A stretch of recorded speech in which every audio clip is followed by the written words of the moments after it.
Hello everyone, I am Tacet, and have any of you ever taking a nap late in the day, like around 4 or 5 p.m. and then you just sleep almost the entire night?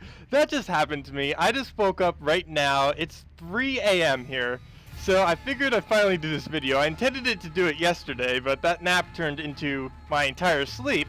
So today I'm going to be going over the buff that was done to War yesterday. He actually got a buff during the Golvania week, the Golvania event last week, but I didn't mention it since it didn't really fit with Golvania. But now he's been buffed again, so I'm going to be going over War one more time to show a better team that I found, and another team that works pretty well with for newer players, because I've been seeing a lot of newer players have actually been finding War despite it being so rare of a drop. I don't know what the exact drop is. It's obviously lower than a legendary. It's probably something like a decimal point of a percent, but there's people like under 100 that's been getting it, people under 50. My level 30 Let's Play account ended up getting it, and there's been a couple reports on the forum of people under level 10 getting War, so I figured I include another team that'd work better for them. Anyways, the changes that have been done to War, his ability is still exactly the same, but it has been reduced to 25 mana. This is down from the original 30 from when it was first released, so that is quite a reduction on it. One other change that it has, which is pretty big, is its final trait now gains twice as much attack. It now gains 2 every turn instead of 1. So that's also a pretty big buff since that's now double the amount. And this is actually the best team I've found for War so far. There's of course many compositions you can use with him. I already did a video showing quite a few other ones with like Cauldron and stuff. But a lot of people mention that they don't have Cauldron yet and things like that. So here's another one. It is War up front, Gerald Fire Mantle. Gerald is completely blocked, but you have 2 abilities on him that trigger on 4 and 5 time matches. And his Fiery Cloak in particular is the whole reason why we put him into the deck. Because if this Fiery Cloak triggers on the first enemy on the opposing team, you just got War up to twice as much damage with Pyromania. And then of course we have Valkyrie. Valkyrie will be filling up War and Queen Mab for extra turns and stuff like that. Once War dies, you have a decent composition with the last 3. And then of course Queen Mab, who's pretty powerful right now. Mana burn to everyone, gain an extra turn if they're 10 or more blues, which is really easy with Valkyrie. Plus she'll be gaining a lot of magic, and she'll also be freezing people in 4 to 5 matches. So on every single 4 or more matches, you'll be gaining, you'll be burning an enemy, you'll be freezing an enemy, and Gerald will be getting more HP. So that's quite a bit of effects. Another alternative that I found, it's not as good as the first team, but it does use slightly lower rarity. We have Drake Rider here, who moves yellows.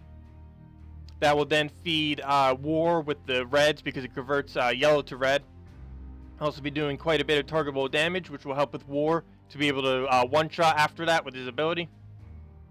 And then we have Giant Spider, who will be filling both Drake Rider and Queen Mab. Basically like the previous deck, except we're not filling War, we're focusing more on looping mana. And if Drake Rider ever dies, Giant Spider will replace it with a little red thing, and even if War dies, you'll have another spider and you'll just keep spawning spiders. And of course, Drake Rider, one of the other reasons why I put him in here and why it works quite decent is he has Pyromania too. So once War casts, he'll also be doing twice as much skull damage, just as like War will. It's also good not to put War in the first slot if the enemy has something like a Maul or the Great Maul or something like that, because War dies really easy. He has a fairly low HP relative to other troops, and just having him up front, he doesn't have any kind of skull reduction, so he can take quite a bit of damage pretty quick. And the last team I have is for newer players. I didn't really show any like really good newer decks because I didn't really think when I did the War video last time that people at low levels would actually have War, but it seems a lot of people at low levels are. So here's one that you can use. We got a +2 bonus for HP for having 2 Stormheim, Serpent plus Valkyrie. This team also doesn't need any traits, by the way. What we have here is Serpent up front. He'll be tanking. The main 2 things he'll be doing is poisoning the first 2 enemies. That poison plus burn is really strong in the early game because status effects like that do quite a bit of damage. Poison's 50% chance for 1 damage every turn, and War or War's Burn is 3 damage every single turn to all enemies, with a chance to fade out every single turn. But yeah, he gains life, he creates a bunch of reds that will be needed for Valkyrie and War, and he'll just be tanking and poisoning for you, as well as that mana generation. Tyria, of course, is for that map farm, which is really important in early game. She also destroys a lot of gems, which will help with clearing the board and make sure Valkyrie can keep looping, as well as Serpent.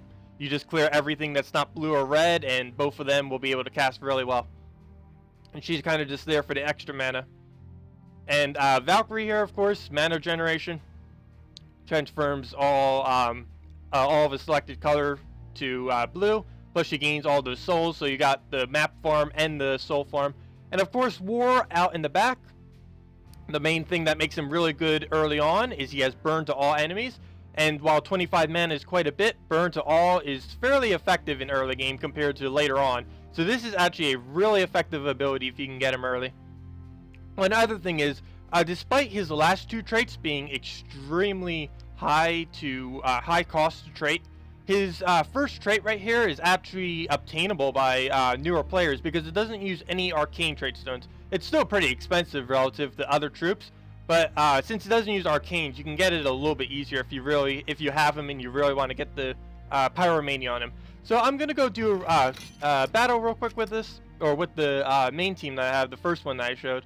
So let's just go into a 3 trophy. Oh, one other thing happened in this patch the other day, yesterday. They buffed PvP, the points that you get for higher level players that you get. Like right now on the 3 trophy. Like right now, this is plus 46, which is quite high compared to before.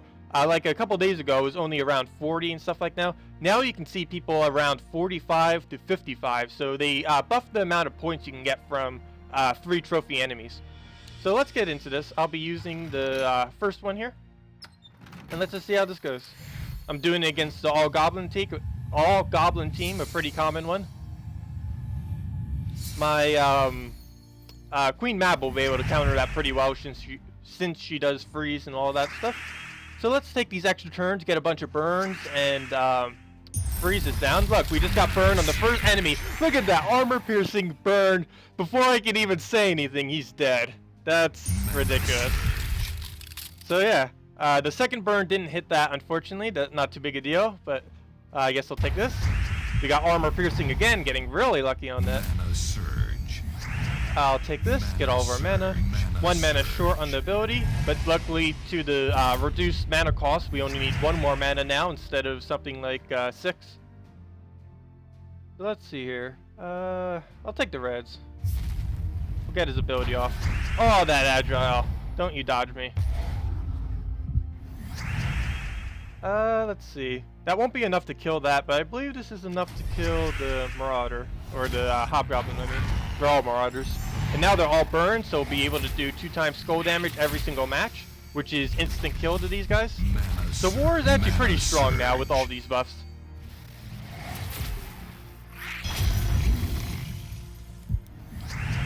Let's see here.